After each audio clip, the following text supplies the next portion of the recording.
Magandang araw po sa nakakanood ng video na ito. Ako nga po pala sa Aaron S. J. Ruiz. Ang topic naman for our devotion ngayong araw na ito ay pumapatungkol pa rin kay Prophet Jonah, na kung saan siya ay lumayo sa ating Panginoon. Siya ay nag-decide na hindi sumunod sa ating Panginoon. Kaya nung pagkatapos nun ay pumunta siya sa Tarshish at sumakay sa Joppa, at makikita natin doon sa story kung saan bumagyo, no, nagkaroon ng kalamidad, at to cut the long story short ay siya ay tinapon sa dagat at kinain siya ng malaking isda, no, at nilunok siya. Nandun siya ng 3 days, no, at mubasa natin ang ating devotion sa Jonah chapter 2 verse 1 hanggang sa mga sumusunod na talata. Ang sabi dito: Then Jonah prayed to the Lord his God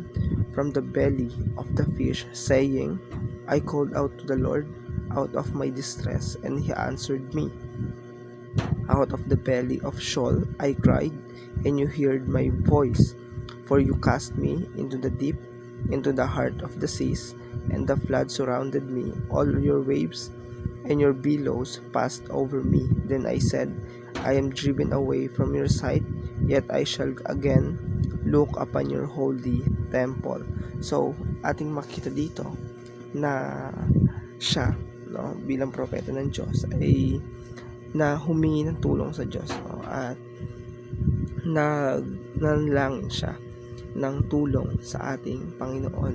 At syempre, no, ay bilang mga tao, no, na sumasamba sa Diyos, ang ating Diyos ay nakikinig naman, no, sa mga hinanaing ng kanyang mga lingkod. Kaya after nyan, no, after ng 3 days ay binalik siya doon sa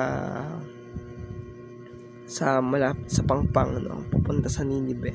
At mapapansin natin doon na siya ay nagpatuloy, no, sa kanyang paglilingkod dun sa kanyang calling.